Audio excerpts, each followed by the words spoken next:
Հայկական հեռուստաեթերի առաջին և միակ հաղորդաշարը, որն անդրադարձավ մեր հայ շոու բիզնեսի ամենից ամենաիրադարձություններին տալով մեկ ճշգրիտ և հավաստի պարզաբանումներ, դա իհարկե ամենից ամենան է։ Ողջույն, դուք շարունակում եք դիտել ամենից ամենաժամանցային ATV-ին և այս պահին ձեր էկրաններին է ամենից ամենաաստղային տասնյակը, որը վարում եմ ես, Լեաննան։ Դե իսկ այժմ ժամանակն է ծանոթանալ, թե ինչ հարցեր են ուղղել մեր համաքաղաքացիները մեր ամենից ամենաաստղերի։ Այս շաբաթ մեր համաքաղաքացիների ուշադրության կիզակետում հայտնվեցին Դելոն, Թաթա Սիմոնյանը և Ջուլիետա Ստեփանյանը։ Ինչ հարցեր և ինչ պատասխաններ։ Այդ ամենը պարզաբանվելու է հենց այսօր։ Հետևեք եթերին։ Աստղային պարզաբանումներին մենք դեռ այսօր կանդրադառնանք, դե իսկ այժմ հայտարարում եմ մեր այսօրվա հիմնական անվանակարգը՝ ամենից ամենաաստղային նորածիններ։ Այս թեմային պատահական չէ, որ մենք որոշեցինք կրկին անդրադառնալ։ Ինչու կրկին, դե որովհետև 2011 թվականին մենք ունեցանք ևս մեկ առիթ խոսել այդ տարվա ամենից ամենաաստղային նորածինների մասին։ Շատերը թերևս կհիշեն, որ 2011 թվականը բերի էր աստղային նորածիններով։ Այդ տարի լույս աշխարհ եկավ Հայկոյի և Անահիտ Սիմոնյանի առաջնեկը, Արմանչոն Սարգիս Մնոյանի երրորդ որդին Դավիթը, 4 տարբերակի Քնարիկն ու Գոհարը առաջին անգամ զգացին մայրության բերկրանքը։ Մի խոսքով, այդ երեխաներն այսօր 2 տարեկան են և օր-օրի էլ ավելի են ուրախացնում իրենց աստղային ծնողներին։ 2013 թվականը ևս բերի էր աստղային նորածիններով և դա առիթ հանդիսացավ այսօր անդրադառնալ այս հետաքրքիր թեմային։ Խոսելու ենք 2013 թվականին ծնված ամենից ամենաաստղային երեխաների մասին։ Գեղեցկուհի, ամենից ամենաաստղային սեքսի մայրիկների թոփ շքերթում իր ուրույն տեղը զբաղեցնող Գոհար Հարությունյանը այս տարի 3-րդ անգամ դարձավ մայրիկ։ 2 գեղեցկուհի քույրիկներ, Մելինեն և Բիայնան ունեցան եղբայր՝ Մենուա Թումասյան։ Ծնվել է 2013 թվականի հունվարի 11-ին։ Քաշը 3 կիլոգրամ 550 գրամ։ Հասակը 57 սանտիմետր։ 2 աղջիկներից հետո ես սկսեցի բոլորից հարցնել, թե ինչպես կարելի է տղա ունենալ, հաշվարկներ, չնայած չի հավատում հաշվարկներին, այնուամենայնիվ որոշեցի փորձել։ Եվ փաստորեն ստացվեց, Մենուան շատ հանգիստ բալիկ է, շատ տարբերվում է իր քույրիկներից, նրանով, որ իր հետ ինչ-որ սենց լինում է պայմանավորվել, խաղալիքները շփվել, այդյակ շատ ուրախ ժպտեր է, բայց միևնույն ժամանակ իր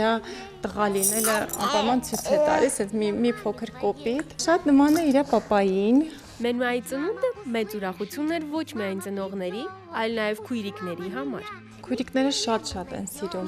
Մենուային, ամեն ինչում դեռ չծնված ժամանակ անգամ զիջում էին, որպեսզի ես գնամ, հանգստանամ եւ այդպես էլ շարունակվում է, եթե ինչու իմ վերաբերվում է Մենուային, շատ հանդուրժողական են, մի բան որ չես ասի մեկը մյուսի հանդեպ։ Եվ Մենուան, երբ որ գնում են քույրիկները մանկապարտեզ, շատ է կարոտում եւ երբ որ գալիս են ուրախանում են, խաղում են իրար հետ, միանգամից տրամադրությունը փոխվում է։ Գոհարն անկեղծ խոստովանում է, որ Մենուան իդեալական երեխա է եւ ավելորդ անհանգստություն չի պատճառում։ Գիշերը շատ հանգիստ քնում է, հասկանում է, որ գիշերը շատ լավ խորժակով ուտում է։ Միշտ գրքով, ինչպես գրված է, կանոններով է իր մոտ, թե ժամկետները, չոչ է անում ժամկետին, ժամանակին սկսել է չոչ անել։ Վա, 2 տատա մածակել, ժողովուրդ նոր տեսա։ Մենուան 6 ամսական էր, երբ դուրս եկավ նրա առաջին ատամը։ Կազմակերպվեց ատամհատիկ, որին մասնակցեցին հատուկ այդ առիթով աշխարհի տարբեր կետերից եկած հարազատները։ Շատ մեծ շուկով ատամհատիկ արեցինք, իր հորաքույրներ եկել եւ դեկորես աղջիկը իր Ռուսաստանից եկել էին այդ արարողությանը եւ ինքը վերցրեց երաժշտի մասնագիտությունը։ Իսկ ես ու ամուսինս որոշեցինք, որ դա իր հոբին կլինի։ Մենուան ճիշտ է, դեռ շատ փոքր է, բայց արդեն ունի իր որոշ նախասիրությունները։ Շատ է սիրում իր պապային, շատ հավեսով խաղում են, խտիկ ունի, շատ է սիրում խաղալ։ Շատ շարժուն է, չի սիրում, որ գիրկն են պահում զոռով, ատում է, երբ որ հագուստ եմ փոխում։ Հեռուստացույց սիրում էի, տարբերություն քույրիկներին հիշում եմ իր հասակում չէին սիրում։ Մեկ առիթով Գոհար Հարությունյանը մեր հաղորդման շրջանակներում խոստովանեց, որ ամուսնու հետ նա որոշել է ունենալ առնվազն 5 երեխա։ Փոխվել է ինչ-որ բան այդ իմաստով, թե ոչ։ Երբ որ երեխաները հիվանդանում են, ես ասում եմ այլևս էլ երեխա չենք ունենալու։ Երբ որ ամեն ինչ նորմալ է եւ տեսնում հիանում եմ, որոշում ենք, որ 4-րդն է պետք է լինի։ Այնպես որ արդեն ամեն ինչ ժամանակն է ցույց տալիս, ինչ վերաբերում է իմ գործունեությանը, առայժմ վայելում եմ, ուղղակի սա իմ համար մեծ վայելք է երեխաների հետ զբաղվելը։ Իհարկե բարկանում եմ նույնպես, չեմ կարող ասել, որ ամեն ինչ շատ հանգիստ է, բայց մեծամասամբ իհարկե սա մի վայելք է, որը այս պահը պետք է օգտագործել, առայժմ գործունեություն չեմ ծավալում։ Տիկ։ Այս տարի հայկական շոու բիզնեսի ամենից ամենաաստղային նորածինների բացումն արեց Լիկա Քոթանջյանը, ում մենք հասցրեցինք այս տարվա ընթացքում մի քանի անգամ անդրադառնալ։ Նա ծնվեց հունվարի 15-ին Ճիշտ պապիկի սիրված դերասան Ռաֆայել Քոթանջյանի 70-ամյա հոբելյանին նվիրված միջոցառման նախօրեին։ Սա իսկական նվեր էր Քոթանջյանների ողջ ընտանիքի համար։ Շատ սպասված աստղային թոռնուհի եւ աղջիկ։ Լիկան վերաիմաստավորեց ինչպես Մայքլը, այնպես էլ Քոթանջյանների ողջ ընտանիքի կյանքը։ Դե ինչ պաչիկներ ու բարևներ ուղարկելով Լիկա Մայքլի Քոթանջյանին, ես շարունակում եմ ներկայացնել ձեր ուշադրությանը 2013 թվականին ծնված ամենից ամենաաստղային բալիկներին։ Մեր ամենից ամենաաստղային նորածինների թոփ շքերթում իր ուրույն տեղը զբաղեցնում է գեղեցկուհի հաղորդավարուհի Իրինա Թովմասյանի կրտսեր դուստրը Ալվինա Ադամյան։ Ծնվել է 2013 թվականի մարտի 4-ին, հասակը 52 սանտիմետր, քաշը 3 կիլոգրամ 250 գրամ։ Ալվինկան ծնվեց իր քույրիկի պատվերով, քույրիկը շատ էր երազում հենց քույրիկ ունենալու մասին, ու լավ էր, որ աղջիկ ստացվեց։ 10 տարվա տարբերությամբ, ու երբ ծնվեց առաջի հարցը, որ տվեցի, ասացի աչքերի գույնը ինձ ասեք ինչ գույնը։ Ու երբ կապույտ աչքերով նայում է ինձ վրա, ես ուղղակի հալ չունեմ։ Քույրիկները Մեգին եւ Ալվինան, չնայած տարիքային մեծ տարբերությանը, շատ կապված են միմյանց հետ։ Այսօր Մեգին չի պատկերացնում իր կյանքն առանց կրտսեր քույրիկի։ Քույրիկի հետ իրենց մոտ շատ հետաքրքիր հարաբերություններ են։ Ալվինան ամենաշատը սիրում է Մեգին, Մեգին էլ ինձ մի օր խոստովանեց, որ ինձանից էլ շատ է սիրում իր քույրիկին։ Իրան լողացնում է, հագցնում է, պամպերսն է փոխում, ման տալու է տանում։ Մի խոսքով ինձ համար օգնական է, չի թողնում, որ մի հատ նույնիսկ բարկանանք իր վրա։ Իրինան, ինչպես եւ մայրերից շատերը, ովքեր երկրորդ անգամ են մայրանում, փաստում է, որ երկրորդ բալիկի դեպքում վերապրում է լրիվ այլ զգացողություններ։ Իր հետ ես պատրաստ եմ նույնիսկ գիշերը չքնի, ես ամբողջ գիշեր նայում եմ իր վրա։ Տարբերությունը հենց դա է, հա, երբ որ մի քիչ ավելի մեծ տարիքում ես ունենում, աման ամեն շաբաթ որոշում է, ասում եմ, վсё, մյուս շաբաթվանից ես գնում եմ աշխատանքի, բայց արթնանում է այդ որոշման օրը ու ասում է լավ, մի 2 շաբաթ էլ կանցկացնեմ իր հետ նոր։ Մի տեսակ գիտեք ինձ մոտ ինչ զգացում է, որ ես ուզում եմ անընդհատ ինչ-որ բարեգործական բաների մասնակցեմ ու իհարկե եւ մասնակցում եմ։ Օգնել փոքրիկներին, ինչով որ հնարավոր է իհարկե։ Սա ես կարծում եմ պայմանավորված է նաեւ իր ծնունդով։ Վերադառնանք մեր փոքրիկ հերոսուհուն, շիկահեր գեղեցկուհի Ալվինային, ով մի քանի օրից դառնալու է 8 ամսական։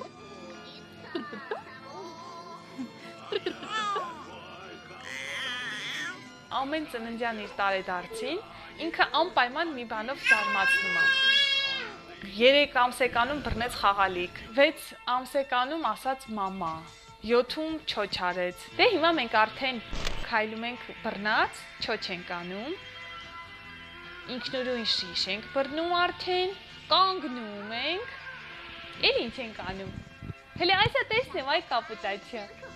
Գիտականորեն ապացուցված է, որ յուրաքանչյուր մարդ ծնվում է իր բնավորությամբ, պարզապես երբեմն այն միանգամից չի արտահայտվում։ Սակայն վառ ընդգծված անհատականություններն իրենց բնավորությունը ցույց են տալիս առաջին իսկ օրվանից։ Ալվինան թերևս դասվում է երկրորդ խմբին։ Երբ ինքը ծնվեց, շատ հրեշտակային տեսք ուներ, դե այսինքն հիմա էլ է իր տեսքը այդպիսին։ Ու ես մտածեցի, որ բնավորությամբ երևի մեկից կտարբերվի, ավելի հանգիստ կլինի։ Մեկին շատ ճարպիկ է եղել, անընդհատ են շարժվել է։ Բայց հերիք էր մի քանի օր ու մենք հասկացանք, որ լրիվ նույն բնավորությունն է։ Բնավորությամբ շատ նման է իր քույրիկին, էլի ճկուն, շարժուն, իր ուզածին է հասնում, ամեն առումով ժպտեր է սա, այդ դրանով իր մամային է ինքը նման, մազերի գույնով է մամային նման, իսկ արտաքինով շատ պապային։ Մեր պապան ունի կախարդանք։ Օրինակ, երբ որ երեխային պետք է քնացնի, ինչ է անում։ Բռնում է իրան, ականջին 1-2 ինչ-որ բան է ասում ու չի թողնում, ոչ մեկի չի թողնում, որ տեսնենք, թե դա ինչ է։ 2 րոպե հետո հիպնոզի տակ քնում է երեխան։ Փոքրիկ Ալվինան ունի արդեն նաև որոշակի նվաճումներ։ Դեռ 40-ի մեջ արդեն մի քանի նկարահանումների մասնակցեց ու մենք հասկացանք, որ իր դուրը շատ է գալիս, իսկ 3 ամսեկանում դուրս եկավ պոդիում իր մորաքրոջ, մամայի ու քույրիկի հետ։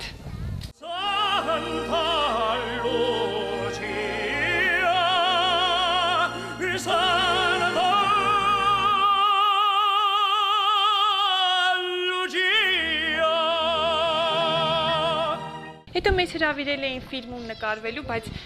ես որոշեցի իրեն չտանեմ, չտանջեմ։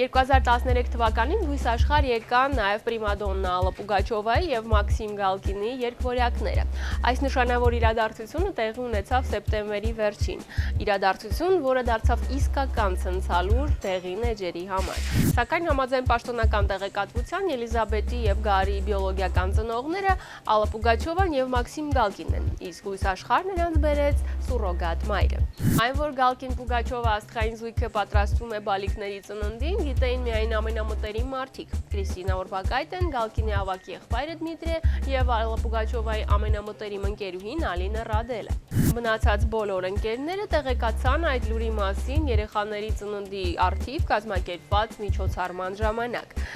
Դե իսկ մենք շարունակում ենք ներկայացնել ձեր ուշադրությանը մեր հայ ամենից ամենաաստղային նորածինների շքերթը։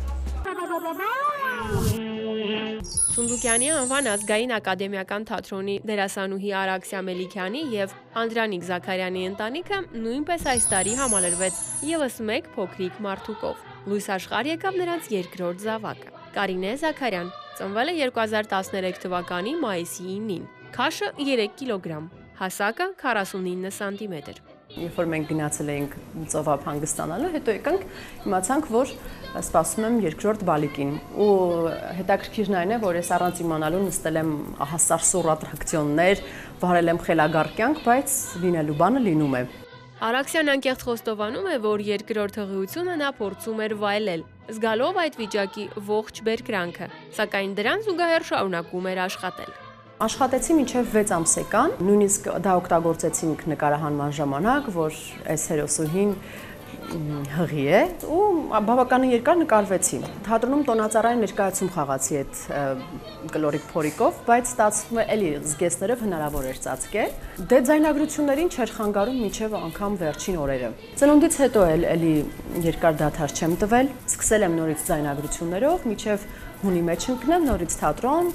Եվ հետագայում էլի նախագծեր կան, որտեղ կլինեմ, ինձ չի խանգարում հակառակը։ Ինձ մեծ օգնություն է ցուցաբերում սկեսուրս։ Գալիս եմ տուն, տեսնում եմ շատ բաներ է սովորացրել, ասենք մեծ տղայիս,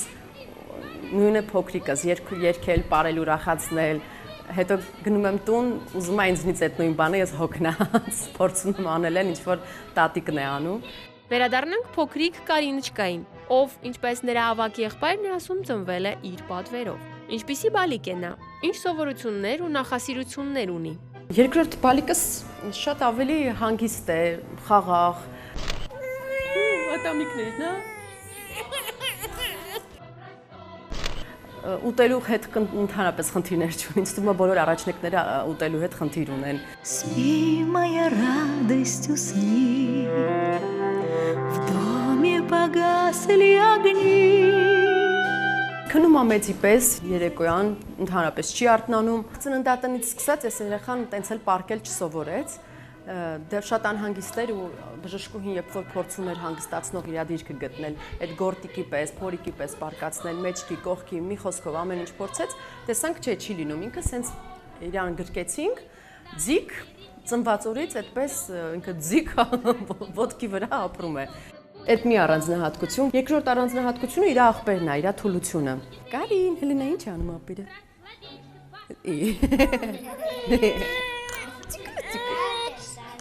Ինչ ասում ապիրը։ Ձի Լիգին ապիր։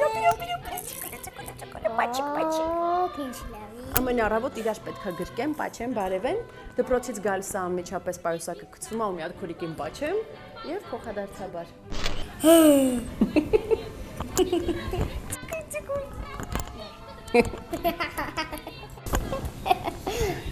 Ինչ կամը մեծ։ Ճիշտ է։ Բերում եմ թաշկինակը։ Հա։ Լողացնելուց ես միշտ գալիս եմ եւ ուրախանում եմ, որ ինքը մենակ լողանում է։ Մենք միշտ իրան ես գալի ու ասում եմ, որ մամ, հələ թող տենանք մենակ գալի ու թողեց ինքը կարում էր ու ոտքերով խփում։ Ասա որ դու միջև հիմա լաց ես լիրում լողանալուց, իսկ ինքը սիրում։ Ոչ։ Իսկ ինքը լողալ սիրում։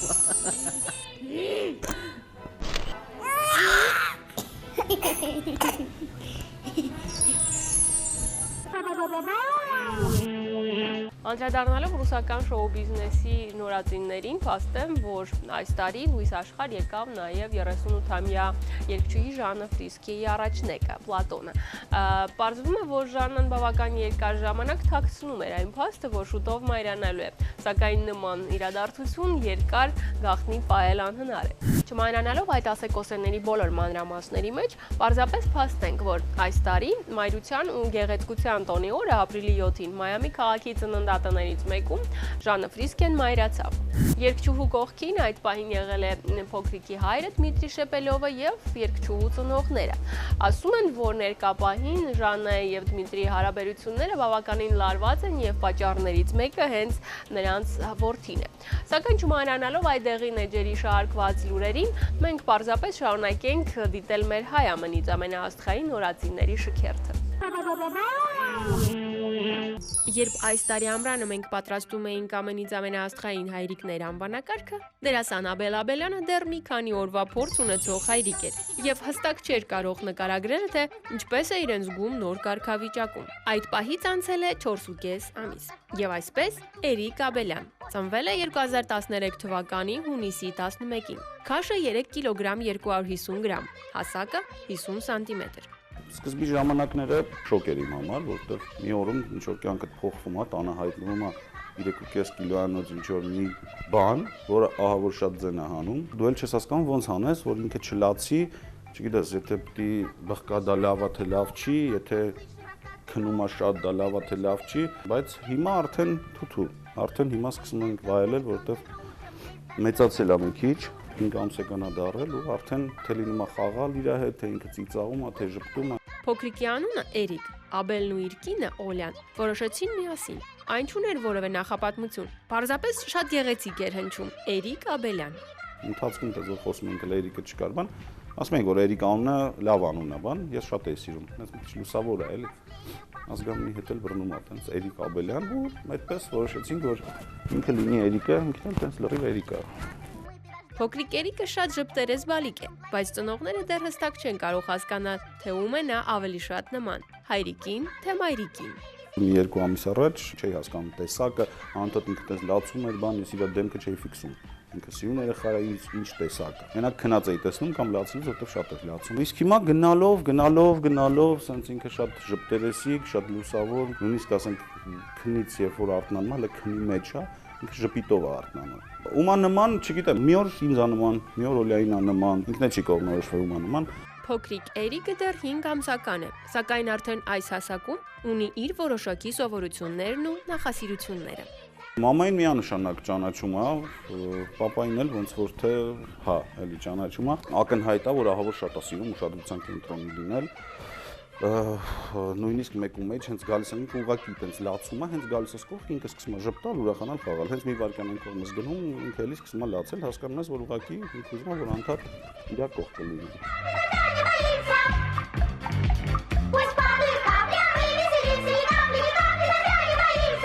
դեպ ասեմ, որ ինքը հիմա սենց խելոք է, որովհետև տեսնում է ինչ-որ լույսեր, տեսնում է տեսախցիկ, հենց իրան ինչ-որ հեռախոսով կամ չգիտեմ ինչ-որ կամերայով փորձում են նկարել, ինքը միանգամից ինքը զգաստանում է ու սկսում է այդպես ռուսեն ասեմ, հա, պազիրովը ցանել։ Ինչով է պայմանավորված Էրիկի նման սերը տեսախցիկների նկատմամբ, թերևս ժամանակը ցույց կտա։ Սակայն Աբելն արդեն այսօր կատակով ասում է, որ փորձելու է մի փոքր միջամտել երեխայի մասնագիտության ընտրության հարցում։ Ավտոմատիկը չգիտեմ երբ, հա։ Դա էլ տենց ծիծաղալ process է, ինձ որ ասում են ինչ բան է, ինչեր եք դնելու այնտեղ բան, ես ասում եմ, որ ես դնելու եմ այն, ինչ որ ես ուզում եմ ինքը դառնա, հա։ Շերեփ բան չեմ դնելու, որ խոհարար դառնա, չնայած լավ մասնագիտություն է, բայց չեմ ուզում, չգիտեմ, դերասանին ինչ հատուկ բաներ կա, այդ չեմ դնելու, որտեղ չեմ ուզում, որ ինքը դերասան դառնա։ Չնայած անկեղծ ասեմ, չեմ բռնանա, եթե որտեղ իմ խորին համոզմամբ մարդիկի ընտրի այն մասնագիտությունը, որ ինքը սիրում է ու որ ինքը ուզում է։ Նոր է սկսել ինձ մոտ զարգանալ այդ հայրական, ջան, հայրական այդ ինստինկտները, ջան, այդ կարոտը, այդ ուզենալ շուտ գալ տուն, ջան, всё, բրծան, ջան։ Իմ մոտ էլի արթնացան հայրական ինստինկտները, ես գնամ երեխային քննացնեմ։ Всё, գնացին, всё։ 2013 թվականը բեղմնավոր էր նաև բրիտանական թագավորական ընտանիքի համար։ Լույս աշխարհ եկավ արքայազն Ուիլյամի եւ Քեյթ Միդլթոնի առաջնեկը Ջորջ Ալեքսանդր Լուին։ Հարցազրույցներից մեկի ժամանակ Ուիլյամը եւ Քեյթը նշել են, որ հնարավոր է, որ շատ շուտով նրանք լույս աշխարհ բերեն իրենց երկրորդ բալիկին։ Սակայն ԶԼՄ-ները այդ հայտարարությանը այդքան լուրջ չվերաբերվեցին։ Բայց ահա հոկտեմբերին 3 ամսական Ջորջի մկրտության արարողության ժամանակ բրիտանական լրագրողները շատ ունիկալ ձևով իմացան, որ Քեյթ Միդլթոնը կրկին հղի է։ Այդ լուրը Քեյթը շշնջաց Էլիզաբեթ II-ի ականջին, դե իսկ լրագրողները ուշադիր հետևելով նրա շուրթերի շարժին կարողացան կարդալ հետևյալ արտահայտությունը. Ես բալիկի եմ սպասում։ Ինչևէ, վերադառնանք Հայաստան, որտեղ մեզ սպասում են 2013 թվականին ծնված մեր հայ ամենից ամենաաստղային նորածինները։ Երբ այս տարի երեխաների միջազգային տոնի առիթով պատրաստում էինք ամենից ամենաաստղային երեխաների շքերթը, այդ ցուցակում ընդգրկվեց նաև հայտնի գործիքավորող Բրդեի դուստրը Մոնիկան։ Հարցազրույցի եկել էր նաև Բրդեի կինը Նատալիա Քարամյանը, ով ինչպես պարզվեց 2 ամիս անց ունեցավ երկրորդ բալիկին։ Շատերը մեզ նման անակնկալի եկան, երբ հուլիսի վերջին Facebook-յան իր էջում Բրդեն տեղադրեց փոքրիկի հետ մի լուսանկար։ Խոսքը Ջեսիկա Սարգսյանի մասին է։ Նա ծնվել է 2013 թվականի հուլիսի 21-ին, քաշը 2 կիլոգրամ 900 գրամ, հասակը 50 սանտիմետր։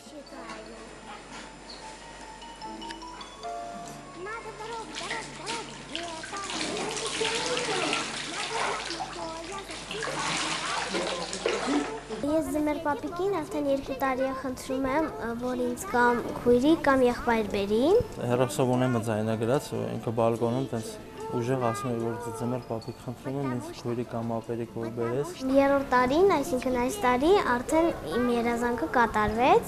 Քույրիկ ունեցավ նա։ Սկզբից ինձ համար մեկ էր, եղբայր թե քույրիկ, բայց հիմա հասկացա, որ ինձ քույրիկ է պետք։ Ջեսիկան ծնվեց Մոնիկայից 8 տարի հետո,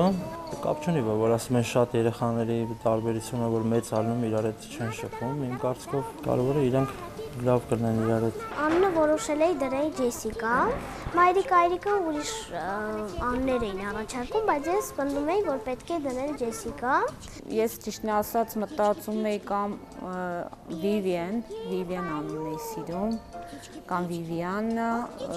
Մարի, Անգելինա, բայց դրանք մի քիչ ճիշտն ասած շատ տարածված մի քիչ անուններ են, մանավանդ Մարի անունը։ Ջեսիկան Մոնիկայի ցանկությունն էր։ Մի խոսքով որոշեցինք, որ իր Մոնիկային չնեղացնենք։ Եվ այդ երազանքն էլ իմ կատարեցին։ Բրդեն եւ Նատան անկեղծ խոստովանում են, որ Մոնիկան եւ փոքրիկ Ջեսիկան հակապատկերներ են։ Տարբեր են իրանք, շատ տարբեր են։ Մոնիկան ավելի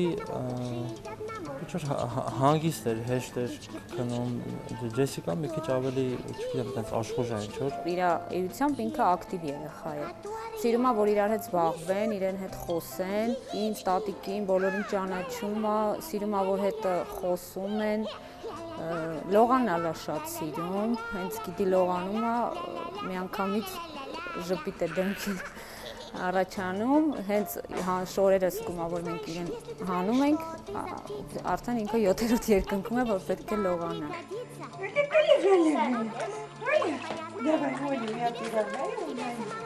Եվ այնուամենայնիվ քույրիկները միմյանց շատ են սիրում։ Շատ սիրում են իրար, ես զգում եմ, չնայած քիչ եմ ուզում տանը, բայց ինչքան որ տեսնում եմ, իրար հետ մի ուրիշ ձև են, չգիտեմ, չէ՞ իրար նայում հայացները։ Ես միշտ դպրոցից երբ որ գալիս եմ, նա ուրախանում է, իսկ երբ չեմ լինում տանը, միշտ համարյա լացում է։ Մոնիկան շատ է օգնում, լողացնելուց է շատ սիրում, մենք սպասում ենք, երբ Մոնիկան դասից անպայման պետք է սպասենք, վերադառնան, նոր լողացնենք իրեն։ Մի անգամ ես ու Մոնիկան մենակ էինք մնացել Ջեսիկայի հետ, տենց մի ժամ ամբողջ տնով մեկ ինքն էլ չքան ես տենցել։ Եղասկով շուրիկի օրն էինք ես, բայց Մոնիկան օգնեց ահագին։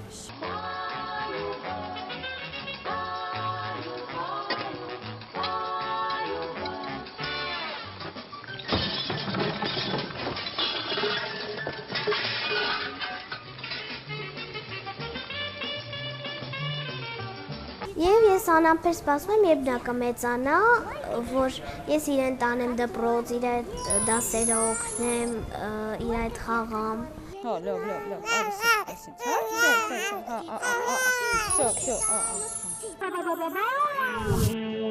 2013 թվականին Քրուզ քույրիկները դերասանուհի Պենելոպան եւ թոփ մոդել Մոնիկան գրեթե զուգահեռ հայտարարեցին ԶԼՄ-ներին, որ հղի են։ Մոնիկայի համար սա առաջին հղիությունն է եւ այն հարցին, թե ով է երեխայի հայրը, նա հաստատական պատասխանում է, որ չգիտի, քանի որ դիմել է արհեստական բեղմնավորման օգնությանը։ Սակայն Պենելոպայի համար սա երկրորդ հղիությունն է եւ երեխայի հայրը նրա ամուսինն է, դերասան Խավիեր Բարդեմը։ Հիշեցնենք, որ Պենելոպան եւ Խավիերը ամուսնացել են 2010 թվականին, 2011 թվականին ծնվեց նրանց առաջնեկը, ճիշտ այն օրը, երբ Խավիերը ստացավ Օսկար որպես տարվա լավագույն դերասան։ Եվ ահա 2013 թվականի հուլիսի 22-ին երջանիկ ծնողների մոտ ծնվեց նրանց երկրորդ փոքրիկ դստրիկը։ Դες մենք վերադառնում ենք Հայաստան, որտեղ մեզ սպասում են մեր հայ ամենից ամենաասխային նորածինները։ Շատերի համար անակնկալ դարձավ այն փաստը, որ երգչուհի Ալլա Լևոնյանը սպասում է երկրորդ բալիկին։ Հաճելի անակնկալ էր նաև Ալլայի եւ նրա ամուսնու Սերոյի համար։ Փոքրիկը ծնվեց ամռան կեսին, բերելով իր հետ ծնողներին նոր իմաստ եւ անսահման ուրախություն։ Շաղիկ Տիգրանյան ծնվել է 2013 թվականի հուլիսի 17-ին։ Քաշը 3 կիլոգրամ, հասակը 50 սանտիմետր։ Իմ բալիկի անունը Շաղիկ է։ Զարմանում են, երբ որ ասում եմ Շաղիկ, շաղ, որովհետև շատ ընդունված անուն չի, բայց շատ գեղեցիկ է, ես դա ուրեմն ասոցացնում եմ առավոտվա, թարմության, լույսի հետ, արևի հետ, բայց երբևիցե չեմ մտածել, որ օրինակ երբ որ աղջիկ ունենամ, պետք է անունը Շաղիկ դնեմ։ Երբ որ ես հերության 3-րդ ամսում էի, բժշկի մոտ գնացի ու իմացա սեռը, իմացա, որ աղջիկ է, Շաղիկ անունը։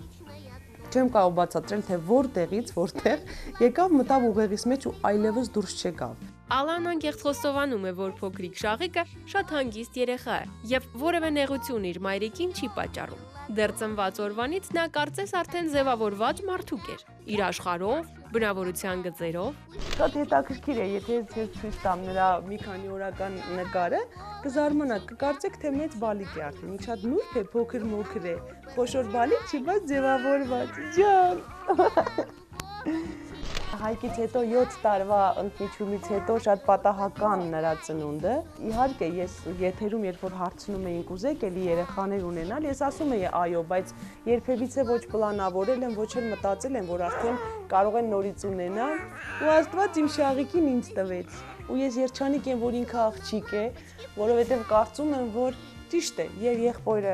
տղային եղբայրը պետք է աղջիկ անել քույր, բայց եթե պիտի երեքը ունենաս, ավելի լավ է աղջիկը քույր ունենա, ոչ մեծի կարելի Շաղիկ։ Ժանուլիկի եւ Հայկի համար Շաղիկի ծնունդը դարձավ իսկական տոն։ Ժանուլիկի եւ Շաղիկի տարբերությունը տարիքային 10 տարի է, իսկ Հայկինը մոտավորապես 7։ Իրենք շատ են սիրում իրենց քույրիկին, անհամբերությամբ սպասում են, որ դասից տուն գան, որպեսզի իրեն գրկեն, խաղան, խոսացնեն, այնքան պատրաստված, որ ես կարող եմ նույնիսկ հանգիստ թողնել նրանց մոտ ու անցնել գործի։ իհարկե ուշադրության կենտրոնում եմ պահում իրենց հետ, բայց կարող եմ հանգիստ թողնել քուրիկի ոնց է լսում։ Ոյ շարիկս, ոյ մեծ մարդ։ Գրեթե 1 ամսական էր, որ իր քույրիկի ծննդյան տարեդարձի օրվան մասնակցեց, շատ ուրախ անցավ, շատ հետաքրքիր անցավ, որովհետև հասկացանք, որ կա եւս մի մարդուկ, որը մեր հարազատն է, մեր ընտանիքից մեր ձագուկն է ու Ժանուլիկի քույրիկը, որը մասնակցում է Ժանուլիկի 10-ամյակի տարեդարձին։ Փոքրիկ Շաղիկի հետ կապվել են նաև ալայի ընկերները։ Սյուզին Մարկարյան չի դիմանում առանց Շաղիկի, Զարուհին Բաբայան, Արմինկան հաճախ իրենք գալիս են։ Ճիշտ է, Շաղիկը դեռ շատ փոքրիկ է, սակայն արդեն այս տարիքում նրա անունը հնչել է Մոսկվայի Կրեմլի մեծ դահլիճի բեմից։ Վերջերս համերգի ժամանակ Սայաթնովային 300-ամյակին նվիրված Կրեմլի դահլիճում Մոսկվայից հաղորդավարները Նազենին շատ գեղեցիկ հայտնեց Շաղիկի անունը, որ նա ծնվել է եւ այդ 7000 հոգին ծափահարում էին իմ աղջկան, ես էլ ուրախացա։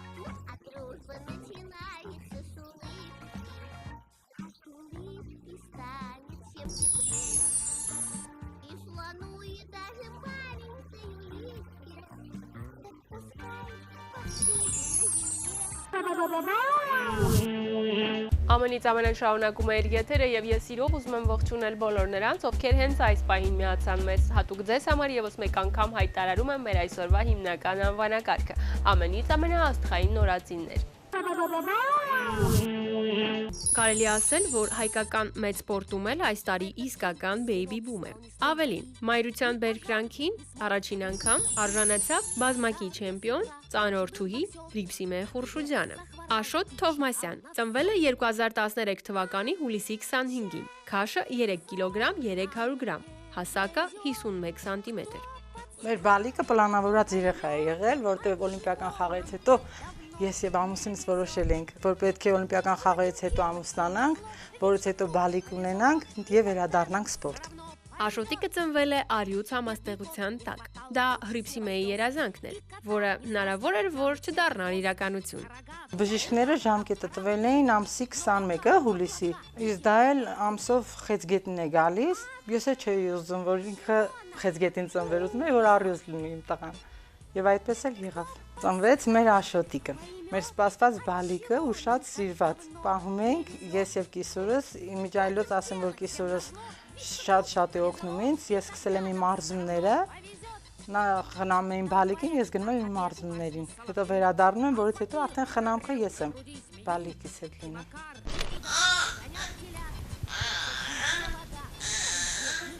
Աշոտիկը դեռ 4 ամսական է, բայց շատ չափված, հավասարակշռված երեխա է։ Մեծ մարդու նման ապրում է ռեժիմով, ունի իր որոշակի սովորություններն ու նախասիրությունները։ Ընդհանրապես չի վերցրել սոսկան, որը շատ եմ նեղվում, դա խանգարում է նաև իմ մարզումներին, կսկով եմ կերակրում։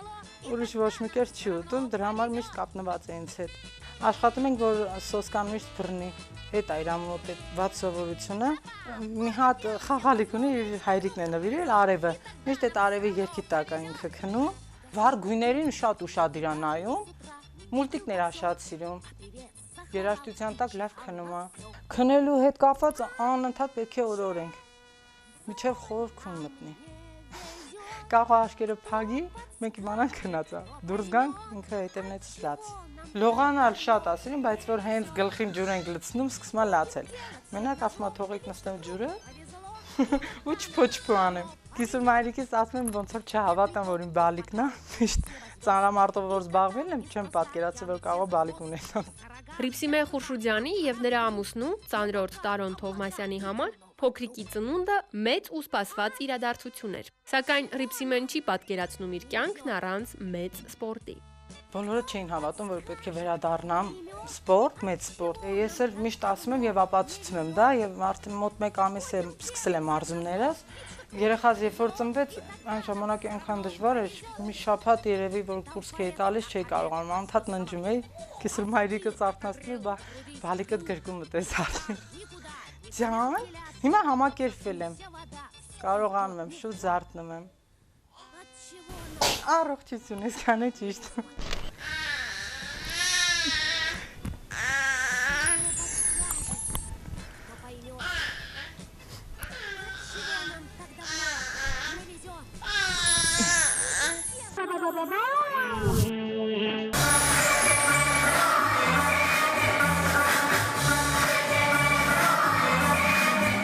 Հայկական շոու բիզնեսի ամենից ամենաէպոտաժային ներկայացուցիչներից մեկը DJ Վակցինան միշտ տարբերվել է իր ինքնատիպ աշխատանքներով եւ կրեատիվ գաղափարներով։ Եվ այն, ինչ տեղի ունեցավ նրա կյանքում այս տարի, կարելի է համարել իր ամենից ամենաստացված կրեատիվը։ Խոսքը իր առաջնեկի լույս աշխարհ գալու մասին է։ Եվ այսպես, Վիկտոր Մկրտչյան ծնվել է 7 ամսական 2013 թվականի օգոստոսի 5-ին, քաշը 2 կիլոգրամ 200 գրամ, հասակը 44 սանտիմետր։ Բալիկի նորությունը, որ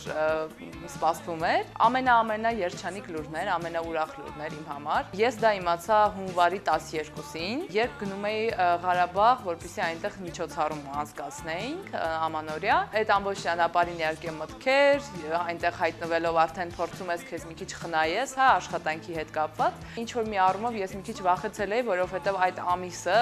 ամբողջ դեկտեմբեր եւ հունվար ամիսը ամենաաշխատանքով հագեցած եւ շատ ծանրաբեռնված օրեր էի ունեցել եւ ունենալու է, այսինքն չէի կարող այդ ամեն ինչը cancel անել եւ մերժեի։ Պատվերները, չնայած որ միշտ էլ առողջությունս եւ երեխայի հատկապես առողջությունը հսկողության տակ էր եւ ոչ մի ինչ որ թերացում երբևիցե չի եղել։ Ես չէի աշխատում այնպիսի վայրերում, որտեղ ծուխը շատ էր եւ դինամիկներն էլ այնպես պետք է տեղադրված լիներ, որպեսզի բասերը չգար իմ կողմ։ DJ Վակցինային կարելի է վստահ կոչել մայր հերոսուհի, քանի որ նա հանուն իր բալիկի անհոգ եւ ապահովված կյանքի զոր գիշեր աշխատել է։ Աշխատել է անգամ ծննդատանը, երբ պատրաստվում էր բալիկի ծնունդին։ Մեր ակումբի 6-ամյակն էի կազմակերպում, այնպես ստացվեց, որ 7.5 ամսական ժամկետով ստիպված եղավ վազել հիվանդանոց գիշերը ժամը 1-ին եւ աշխատանքս կիսատ էի իրականացրել։ Ու ես մտածում էի ոնց եմ անելու, ինչ եմ անելու, որովհետև աշխատանք դեռ ունեմ, որ պետք է անեմ եւ եթե երեխան այս պահին ծնվի, ես չեմ կարողանալու դա իրականացնել եւ դա շատ վատ կլիներ իրականում։ Փորձեցի հասնեմ այնտեղ, ասեցին, որ վերջ դու արդեն չես կարող հետ գնաս քո աշխատանքը շարունակես, որովհետև երեխան ամենաշատը 2-3 օրվա ընթացքում պետք է ծնվի։ Ես ստիպված էի համակարգիչը խնդրել, որպեսզի իմ ընտանիքի անդամները բերեն եւ ես ամբողջ գիշեր աշխատել եմ համակարգչով մինչեւ լուսաբաց եւ բոլոր բժիշկները մոտենում էին եւ ասում էին աղջիկ ջան դու ուղղակի չգիտեմ էքսկլյուզիվ մարդ ես որ կարողանում ես այդ ցավերով աշխատես դիմացա 2 օր եւ 2 օրից իմ հրաշքը ծնվեց Բնականաբար բալիկը շատ փոքրիկ էր եւ թույլիկ ու հարկավոր էր շատ ճիշտ եւ լուրջ խնամք ինչը DJ Վակցինան բժիշկների հետ միասին ապահովեց Մանկաբույժները ահավոր զարմացած էին, որ 1.5 ամսեկանում, երբ որ նա ստուգվեց առաջին անգամ, նա արդեն կրկնապատկելուց ավելել էր նույնիսկ, այսինքն դա 5 կիլոգրամ էր արդեն հասնում մոտավորապես։ Այժմ 3 ամսեկան է, արդեն մենք կշռում ենք մոտավորապես 7 կիլոգրամ, բոյը 64 է։ Եվ ամեն տեսակետից մենք ռեկորդսմեն ենք եւ հասնում ենք արդեն նորմալ 3 ամսեկաններին։ Նորաթուխ մայրիկ DJ Վակցինան անկեղծ խոստովանում է, որ սկզբնապես փոքրիկի անունը որոշել էր կնքել Յուրի, սակայն արդյունքում ստացվեց Վիկտոր։ Երբ նա ծնվեց, ես հասկացա, որ ընդհանրապես այդ անունը Իրանը չէ, նա պետք է ունենա շատ ավելի ուժեղ անուն, որը ինչ-որ իմաստով իրան մոտ կլինի և Վիկտորը որպես հաղթանակող անուն որոշեցի, որովհետև նա առհասարակ հաղթանակ էր, թե իմ, թե ինքը իրանով հաղթանակ է, որովհետև շատ դժվարություններով անցավ, DJ Վակցինան ծննդաբերելուց հետո 10-րդ օրը վերադարձավ իր աշխատանքին, սակայն դրան զուգահեռ նա շարունակում է ողջ օրն անցկացնել փոքրիկի հետ։ Ինչպես է նա կարողանում այդ ամենը համատեղել, թերևս Աստված գիտի, սակայն փաստը մնում է փաստ։ Այս պահին դայակ գալիս է միայն այն ժամին, երբ որ ես աշխատում եմ, այսինքն ես աշխատում եմ շատ, բայց դա անում եմ, երբ որ ես համակարգչի մոտ եմ, տանն եմ, հեռախոսով, ինչ որ հանդիպումներ նույնիսկ լինում է, որ գալիս են մեր շենքի հարակից տարածքում, որտեղ որ սրճարաններ են լինում, շատ արագ գնում են, երբ որ նա քնած է լինում, բոլոր իմ գործնական հանդիպումները իրականացնում եմ, հետ եմ գալիս եւ երեկոյան եթե աշխատանք կա արդեն որպես ակումբի տնօրեն եւ DJ, այդ ժամանակ մի 4 ժամ, 5 ժամ ամենաշատը բացակայում եմ, բայց դա շաբաթը մաքսիմում 3-4 օր, ընդամենը 4-5 ժամով։ Եվ չնայած որ չեմ քնում գիշերները եւ ցերեկն էլ փորձում եմ աշխատել շատ ակտիվ, ինչքան էլ որ հոգնեմ, մի հատ հայացքը դեպի Վիկտորը ինձ ամբողջությամբ էներգիա է շնորհում եւ պատրաստում եւս էլի 24 ժամ աշխատել։ Մի հատ անջոտ եք էլի։ Այս տարի հոկտեմբերի 24-ին լույս աշխարհ եկավ եւս մեկ շատ սպասված աստղային նորածին։ Խոսքը դերասան Ստեփան Ղամբարյանի եւ Անի Ամիրան Ղամբարյանի փոքրիկ դստրիկի մասին է։ Երեխային կնքեցին Մարտա անունը։ Բանն այն է, որ Ստեփանի եւ Անի ընտանիքի ընկեր բոլորիս քաչ հայտնի Ալինա Մարտիրոսյանը հայտնվելով Երուսաղեմում դեռ չծնված փոքրիկի համար մոմ է վարում։ Եվ հենց այդ նույն գիշեր երազում տեսնում է, որ փոքրիկի անունը անպայման պետք է կնքել աստվածաշնչյան մի անուն՝ Մարտա Սառա Մարիամ։ Անին եւ Ստեփանը ընտրեցին Մարտա անունը եւ հուսանք, որ այս անունը երեխային կբերի միմիայն հաջողություն իր կյանքում։ Եվ եւս մեկ ամենից ամենաաստղային նորածին մնաց ներկայացնել ձեր ուշադրությանը, ում դիտում ենք հենց այս պահին։ Երևանի Հրաչյա Ղափանյանի անվան դրամատիկական թատրոնի դերասաններ, ինչպես նաև Հայաստանի տատու արվեստում իրենց ուրույն տեղը գտած նկարիչներ Լիդիա Գրիգորյանը եւ Գագիկ Մկրտչյանը այս տարի նույնպես առաջին անգամ արժանացան ծնող կոչվելու իրավունքին։ Իրադարձություն, որն ինչպես բոլոր նորաթուխ ծնողների համար լի էր բազում անսովոր, բայց հաճելի իրադարձություններով։ Եվ այսպես Էդուարդ Մկրտչյան ծնվել է 2013 թվականի օգոստոսի 8-ին, քաշը 3 կիլոգրամ 200 գրամ, հասակը 52 սանտիմետր։ Մեր ամուսնության 2.5 տարի լրանալուց հետո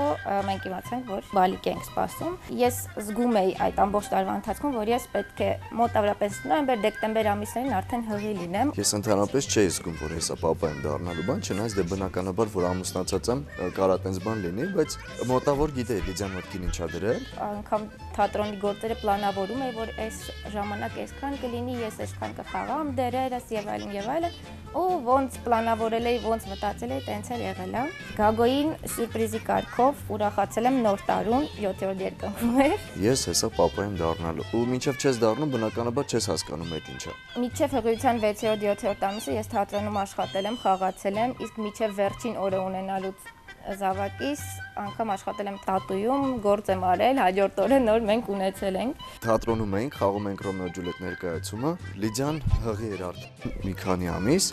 վերջում արդ ծափահարությունները երբ որ լինում են բան, ու մեր թատրոնում աշխատող անունը չեմ տա, մարդկանցից մեկը, ով մեկ-մեկ շատ ճիշտ բաներ զգում եւ ասում է, ասաց, որ այս ծափահարությունները, որ ինքը լսում է, այդ իրան շատ դուր են գալիս ու ինքը լինելու է շատ հայտնի ու շատ տաղանդավոր մարդ։ Ու այդ օրվանից ես հավատում եմ, որ այդ տենց էլ լինելու է։ Փոքրիկի ծնունդը լիովին փոխեց Լիդիայի օրակարգը, եւ այնուամենայնիվ նա չհրաժարվեց իր աշխատանքից։ Ունենալուց 10 օր հետո ես արդեն աշխատանքի եմ անցել, անգամ հիվանդանոցում իմ հաճախորդները զանգահարում են եւ ինձ անընդհատ ասում են, թե մենք ինչ ենք անելու առանց քեզ։ Թատրոնում սկսել եմ աշխատել 40 օրը դեռ երեխայի չլրացած։ Անդրադառնանք փոքրիկին, ում անունը կնքեցին Էդուարդ։ Սկզբից շատ լուրջ երեխա էր, դեմքը միշտ լուրջ, ունքերը կիտած, հետո սկսեց քիչ-քիչ արդեն ուրախանալ, ժպտալ, հիմա միշտ միթե անգամ Գագոյին երբ որ տեսնում է, կամ ինձ տեսնում է, մի անգամ իր բերանը բացվում է, միջև ականջները ուրախանում է, ժպտում է։ Հիմա ինքը դեռ շատ փոքրիկ է, որ բնավորության գծերը ընդգծվի, բայց ինձ թվում է շատ ուրախ, ժպտերես, խելացի երեխա է, որովհետև երբ որ խոսում եմ իր հետ, այնպեսի այդ հայացքով անեմ, որ կարծես թե հասկանում է ու քիչ է մնում արդեն խոսա հետը։ Առաջին օրվանից կրավատկայի մեջ, եթե ես իրան պարկացնում էի ուղղահայաց, գտնում էի հորիզոնական դիրքով առավոտյան։ Քանի որ տեսքով ինձ նման, բնավորությունը պետք է Լիդիային նման լինի։ Հենց գիտեմ, որ հետագայում շատ ուղիղ կապ է ունենալու արվեստի ինչ որ տեսակի հետ։ Շատ ճաշակով տղա է ինքնելու ու տաղանդավոր։ Ինչ խոսք։ Դեռ շատ վաղ է խոսել, թե ինչ ապագա է սպասում բալիկին, սակայն այն, որ նա իր կյանքի առաջին իսկ օրերից Աստծո հովանավորության տակ է, դա փաստ է։ Մենք որոշել ենք, որ մեր երեխուն պետքա կնքենք, երբ որ դրանա 40 օրը, ու պետքա կնքենք Սուրբ Զորավոր եկեղեցում, որտեղ որ ես ու Լիդիան նույն տարում կնքվել ենք, չնայած դեռ մենք ծանոթ չենք այդ ժամանակ։ Ու որոշել ենք, որ պետքա երեխուն կնքեն նույն հոգևորականը, ով որ կնքել է ինձ ու Լիդիային, այդպես էլ եղավ։ Խավորը մեր ընտանիքի բարեկամն է, ու ինչպես նաև բժիշկը, ով ծնունդ է ընդունել է երեխայի, ու կնունքին Լիդիան իր խաչը փոխանցեց իմ տղուն։ Ոյ, պատասխանատվությունը շատ է մեծանում, շատ։ Սկզբից վախ առաջանում այդ պատասխանատվության հանդեպ, հետագայում արդեն սովորում ես ու քեզ ավելի է դուր գալիս այդ։ Հետո մտածում ես, թե ինչ է իր արել միջև այս երբ նա չկար, ոնց է իր ապրել։ Ամեն անգամ իրան նայելուց, որ ես իրա պապան եմ, չգիտեմ, դա շատ մեծ պատասխանատվություն է, ու քան ինքը գնալով օր-օր մեծանալով պատկերացնում հեսա սկսեց քայլել, հեսա սկսեց ինչ-որ հարցեր տալ, ինչ-որ բաներ պահանջել, ինչ-որ խորհուրդներ հարցնել, այդ ամեն ինչը ոնց է լինելու։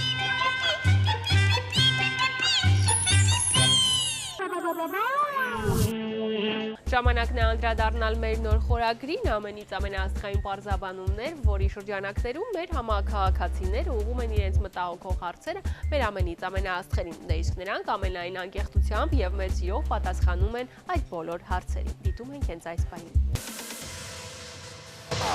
Երրորդ հորիզոնական եւ այստեղ մեր համաքաղաքացիները ուղղում են Դելոյին հետեւյալ հարցը։ Ես հարց ունեմ Դելոյին։ Գիտենք, որ սկսել ես բիզնեսով զբաղվել։ Ինչ բիզնես է, եթե գաղտնիք չի։ Ինչ բիզնեսով։ Չգիտեմ, ինչ բիզնեսով եմ սկսել զբաղվել։ Ոչ կոշիկ եմ արտադրում, ոչ ֆեն եմ ներմուծում։ Կոնկրետ կաֆե չեմ բացել։ Եթե այդ բիզնեսն եմ, բան չունեմ, թռչնաբուծական ֆաբրիկա չունեմ։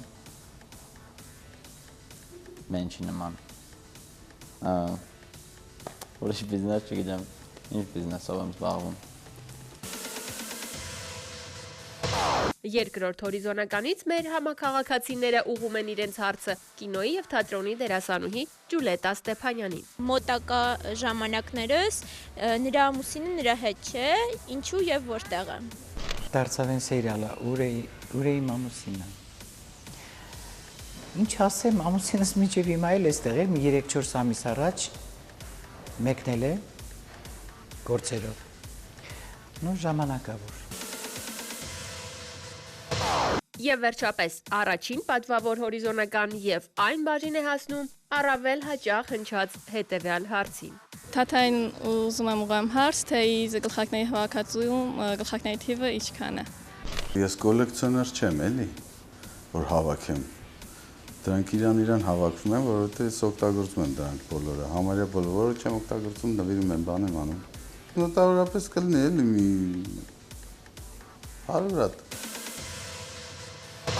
Եվս մեկ բացահայտումներով լի ամենից ամենաաստղային տասնյակ ներկայացրեցինք այսօր ձեր ուշադրությանը եւ այդ ամենին թերևս հավելեմ իմ մեծ ցանկությունը, որ այս աստղային բեյբի բումը շարունակվի եւ մենք միշտ ունենանք հնարավորություն ներկայացնել ձեր ուշադրությանը այս բարի ու հաճելի լուրերը։ Եվ ինձ մնում է միայն ասել, որ հաջորդ շաբաթ էլ մեզ սպասում է շատ հետաքրքիր մի անվանակարգ, այնպես որ ակտիվ հետևում ենք անոնսներին, բացահայտում անվանակարգը, տասնյակը եւ իհարկե սրտացրոպ սպասում մեր հաջորդ հանդիպմանը։ Իսկ մենք կհանդիպենք արդեն հաջորդ Կիրակի ամենից ամենաժամանցային ATV եթերում հաջողություն։